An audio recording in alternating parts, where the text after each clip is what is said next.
തണലിൻ്റെ ഇന്നത്തെ ഈ പരിപാടി ഉദ്ഘാടനം ചെയ്ത KPCCയുടെ പ്രഗത്ഭനായ സെക്രട്ടറി ശ്രീ നൗഷാദ് അലി, നമ്മുടെ എല്ലാം പ്രിയപ്പെട്ട Shri Nasar, front line group, ഇവിടെ മുഖ്യ പ്രഭാഷണം നടത്തിയ റഫീഖ് സാഹിബ്, സ്വാഗതം പറഞ്ഞ മൻസൂർ, മറ്റ് ഒത്തിരി ആളുകൾ ഈ വേദിയിലുണ്ട്. പേരൊക്കെ കുറച്ച് ആളുകളുടെയൊക്കെ അറിയാം കൂടുതൽ. അപ്പോൾ അത് എല്ലാവർക്കും വേണ്ടി വേദിയിലും സദസ്സിലുമുള്ള എൻ്റെ പ്രിയപ്പെട്ട സഹോദരീ സഹോദരന്മാരെ, ഞാൻ വലിയ സന്തോഷത്തോടും ആഹ്ലാദത്തോടും കൂടിയാണ്, അഭിമാനത്തോടും കൂടിയാണ് ഞാനിപ്പം നിങ്ങളുടെ മുമ്പിൽ നിൽക്കുന്നത്. കാരണം ഞാൻ ഏതാണ്ട് 40 വർഷങ്ങളോളമായിട്ട് ഗൾഫിൽ ചെറിയ രീതിയിലുള്ള ജോലി, അതിനുശേഷം ബിസിനസ്സൊക്കെ, എളിയ ബിസിനസ്സൊക്കെ നടത്തിക്കൊണ്ടിരിക്കുന്നതാണ്. നമ്മൾ മാറഞ്ചേരിയിൽ ഒരുപാട് ജീവകാരുണ്യ പ്രവർത്തനങ്ങളിൽ പങ്കാളിയാവുകയും അതോടൊപ്പം പ്രവർത്തിക്കുകയൊക്കെ ചെയ്തിട്ടുണ്ട്. എന്നാൽ ഏകദേശം 14 വർഷമായിട്ട് ഇത്രയും വലിയ ഒരു കൂട്ടായ്മയെ മുന്നോട്ട് കൊണ്ട് നടന്ന എൻ്റെ പ്രിയപ്പെട്ട സഹോദരന് തുല്യമുള്ള ശ്രീ ലത്തീഫ് സാഹിബ് അവർകൾ,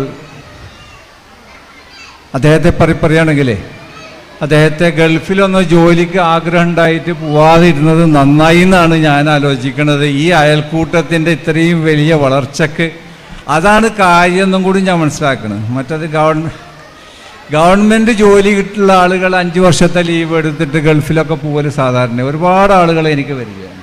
പക്ഷേ ലത്തീഫ് സാഹിബ് അദ്ദേഹത്തിൻ്റെ ജോലിയോടൊപ്പം ഈ തണൽ കൂട്ടായ്മയെ ഇത്ര രീതിയിൽ നിലനിർത്തി എന്നുള്ളതിൽ അദ്ദേഹത്തിന് നമ്മളെല്ലാവരും ഒരു വലിയ സല്യൂട്ട് കൊടുക്കേണ്ടതാണെന്നാണ് ഞാൻ പറയുന്നത്. അല്ലെങ്കിൽ ഒരിക്കലും ഇങ്ങനൊരു കൂട്ടായ്മ മാറഞ്ചേരിയിൽ ഉണ്ടാവാൻ സാധ്യതയില്ല എന്ന് തന്നെ പറയാം. കാരണം മാറഞ്ചേരിയിൽ ഉണ്ടാകുന്ന എല്ലാ ഇത്തരത്തിലുള്ള സാമൂഹ്യ സാംസ്കാരികമായ എല്ലാ പ്രവർത്തികളിലും ഞാൻ എൻ്റെ എളിയതായ സഹായ സഹകരണത്തോടു കൂടി ഞാൻ എൻ്റെ സഹായവും സഹകരണവും ഉണ്ടാവാറുണ്ടായിരുന്നു. പക്ഷേ ഒന്നും അതിൻ്റെ കൃത്യമായ രീതിയിൽ മുന്നോട്ട് പോകാറില്ല. സത്യത്തിൽ ഇങ്ങനെ ഈ ഒരു 2500ഓളം ആളുകളെ വെച്ചുകൊണ്ട് അല്ല കൂട്ടായ്മയെ നിലനിർത്തിക്കൊണ്ട് ഏതോ 248 അയൽക്കൂട്ടങ്ങളുമായിട്ട് ഈ തണൽ മുന്നോട്ട് പോകുമ്പോൾ അതിൻ്റെ തുടക്കം മുതലേ എന്നാൽ കഴിയുന്ന വിധത്തിൽ അദ്ദേഹത്തെ കൂട്ടിപ്പിടിച്ചുകൊണ്ട് മുന്നോട്ട് പോകാൻ കഴിഞ്ഞതിൽ വളരെ അഭിമാനമുണ്ട്. സത്യത്തിൽ നമ്മുടെ നാടിൻ്റെ സംവിധാനം വെച്ചുകൊണ്ട് ഈ തണലിനെ ബന്ധപ്പെട്ടുകൊണ്ട് ഒരു കാര്യം പറഞ്ഞുകൊണ്ട് ഞാൻ നിർത്തിക്കോളാം. നമ്മളിപ്പോൾ നമ്മുടെ നാട്ടിൽ ഏതാനും ആളുകളുടെ വീടുകളിലേക്കൊക്കെ ചെറിയതായാലും വലുതായാലും റോഡുകളുണ്ട്. അടുത്തു കൂടി എല്ലാ റോഡുകളൊക്കെ പോകുന്നുണ്ട്. ആ റോഡ് ആരുടേതാണ്? നമ്മുടേതല്ല, ഗവൺമെൻറ്റിൻ്റെയാണ്, പഞ്ചായത്തിൻ്റെയാണ്, വില്ലേജിൻ്റെയാണ്, ജില്ലയുടേതാണ്, നമ്മളേതല്ല, എൻ്റേതല്ല, ഞാനും തട്ടാനും. ആ റോട്ടിൽ പോകുന്ന വഴിയിൽ ഒരു ചെറിയ കല്ലുണ്ട്. നമുക്ക് വാഹനമുള്ളവരാണ്, സൈക്കിൾ ഉണ്ടാവും, മോട്ടോർ സൈക്കിൾ ഉണ്ടാവും, കാറുണ്ടാവും. അത് പോകുമ്പോൾ അവിടെ ഒരു കല്ല് കിടക്കുന്നുണ്ട്.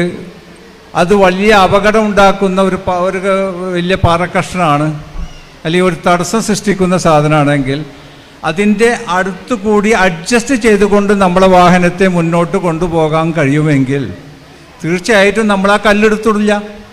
ഞാൻ പല പ്രാവശ്യം ഞാൻ സ്വയം അത്തരത്തിലുള്ള വാഹനം ഓടാനുള്ള ഗതാഗത തടസ്സത്തെ മാറ്റിയിട്ടിട്ടുണ്ട്. അതുകൊണ്ടാണ് ഞാൻ പറയാൻ കാരണം.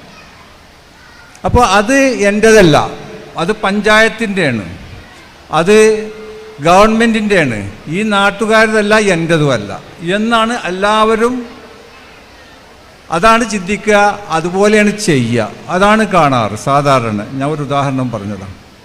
അപ്പോൾ അതുപോലെ അതിൽ കൂടെ വാഹനം കയറി അപകടപ്പെട്ട് ആളുകൾ ആശുപത്രിയിൽ പോയി, എൻ്റെ മോൻ കഷ്ടപ്പെട്ടല്ലോ, സ്വയം ഞാൻ പോയിട്ടുണ്ടാവും, അതിന് ശേഷമായിരിക്കും എൻ്റെ മോൻ മോട്ടോർ സൈക്കിളായിട്ട് വന്നിട്ട് അപകടപ്പെട്ടിട്ടുണ്ടാവുക. എന്നാലും അത് പ്രശ്നമല്ല. ഇതാണ് നമ്മളുടെ നാടിൻ്റെ ചിന്താഗതി. ഈ ചിന്താഗതിക്ക് ഇവിടെ തണലൊരു മാറ്റം വരുത്തിയിട്ടുണ്ട് എന്നാണ് ഞാൻ പറയാൻ കാരണം. അതിന് വേറൊരു ചെറിയ ഉദാഹരണം കൂടി പറഞ്ഞുകൊണ്ട് ഞാൻ എൻ്റെ വാക്ക് നിർത്തിക്കോളാം. ഇപ്പം നമ്മളെ വീടിൻ്റെ പറമ്പിൻ്റെ അതിൻ്റെ ഉള്ളിലേക്ക് കടന്നാൽ നമ്മളെല്ലാ കാര്യങ്ങളും ചെയ്യും. നമ്മളെ വീടിൻ്റെ ഗേറ്റ് മതിലുള്ളവരാണെങ്കിൽ ആ മതിലിൻ്റെ വണ്ടി പോകുന്ന ഭാഗം അല്ലെങ്കിൽ നമുക്ക് നടക്കാൻ കഴിയുന്ന ഭാഗത്ത് പോലും അത് ഗതാഗത യോഗ്യ കൃത്യമല്ലെങ്കിൽ അത് നമ്മളല്ല, പഞ്ചായത്താണ് ചെയ്യേണ്ടത്. അതുപോലെ തന്നെ അവിടെ കാടുകൾ പിടിച്ചൊക്കെ നമ്മൾ കാണാറുണ്ട്. നമ്മളെ നാട്ടിൽ റോഡിൻ്റെ വക്കുകളിലൊക്കെ നമ്മളെ വീടിൻ്റെ മുമ്പിലായിരിക്കും.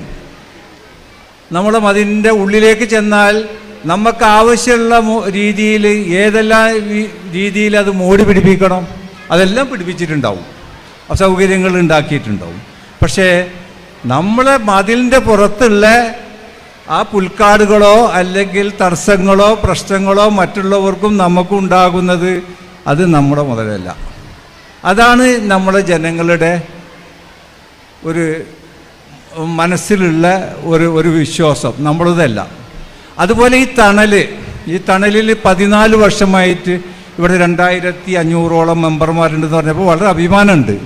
പക്ഷേ ഇതിൽ വളരെയധികം ആളുകൾ ചില സഹായങ്ങളൊക്കെ സഹകരണങ്ങളൊക്കെ ചില സാമ്പത്തികമായിട്ടുള്ള കാര്യങ്ങളൊക്കെ ഇതിൽ നിന്ന് പലിശരഹിതമായിട്ടുള്ള അതിനു വേണ്ടിയാണ് നമ്മളും കൂടി ലത്തീഫ് സാഹിബിൻ്റെ കൂടെ കൂടിയത്.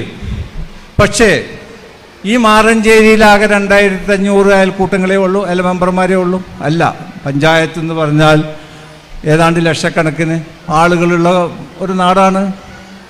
എന്നാൽ എനിക്ക് ആവശ്യമില്ല, ഞാൻ ഈ തണലിൽ കൂടില്ല, എനിക്കാവശ്യമില്ല. നാളെ എനിക്ക് ആവശ്യം വന്നാൽ ഞാൻ തണലിലുണ്ടാവും, അപ്പോഴേ എനിക്ക് ഈ തണൽ കൂട്ടം ആവശ്യമുള്ളൂ. ഇതാണ് നമ്മളെ ചിന്താഗതി. ഈ ചിന്താഗതി മാറ്റിക്കൊണ്ട് ഇവിടെ ഈ തണലുമായി ബന്ധപ്പെട്ട് സഹകരിക്കാത്ത ആരെങ്കിലും ഉണ്ടെങ്കിൽ ഇന്നു മുതൽ ഈ തണലുമായി സഹകരിക്കണം. ഇതൊരു വൻ മരമാക്കി ഈ നാട്ടിൽ കൊണ്ടുപോകണം. അതിന് എല്ലാ കാലത്തും ബഹുമാനപ്പെട്ട ലത്തീഫ് സാഹിബും ഇതിൻ്റെ കൂടെ അണിയറ പ്രവർത്തകരും നിരന്തരം ബന്ധപ്പെട്ട് പ്രയാസപ്പെട്ട് മുന്നോട്ട് കൊണ്ടുപോകുമ്പോൾ അതിൻ്റെ കൂടെ നമ്മളും കൂടി ഉണ്ടാവും. നിങ്ങൾ ഈ നാട്ടുകാരെല്ലാവരും ഉണ്ടാവണം. ഇതിനെ ഒരു വൻ മരമാക്കി ഈ നാട്ടിൽ കൊണ്ടുപോകണം. ഈ പാവപ്പെട്ടവരെ ഈ ബാങ്കുകൾ, ഇവിടെ നൗഷാദ് അലി സാഹിബും ഇവിടെ നാസർഭായി ഒക്കെ പറഞ്ഞ പോലെ ഈ ബാങ്കുകൾ കൊള്ളയടിക്കുന്നതിനെ അവസാനിപ്പിക്കാനുള്ള ഒരു സംവിധാനമായി ഈ നാട്ടിലൊരു പലിശക്ക് 10 പൈസ വാങ്ങാത്ത ഒരു ജനസമൂഹം വാർത്തെടുക്കാൻ ഇവർ തയ്യാറാണ്. ആര്? ഈ തണൽ അയൽക്കൂട്ടം തയ്യാറാണ്, തണൽ പലിശരഹിത സംവിധാനം തയ്യാറാണ്. പക്ഷേ നമ്മൾ നാട്ടുകാർ അവരുടെ കൂടെ ഒന്നിക്കണം എന്ന് പറഞ്ഞുകൊണ്ട് എൻ്റെ വാക്കുകളിൽ എന്തെങ്കിലും പ്രയാസങ്ങൾ ഉണ്ടായിട്ടുണ്ടെങ്കിൽ ക്ഷമിക്കണമെന്ന് പറഞ്ഞുകൊണ്ട് ഇതിന് എല്ലാവിധ ഭാവങ്ങളും നേർന്നുകൊണ്ട് ഞാൻ എൻ്റെ വാക്കുകൾ അവസാനിപ്പിക്കുന്നു.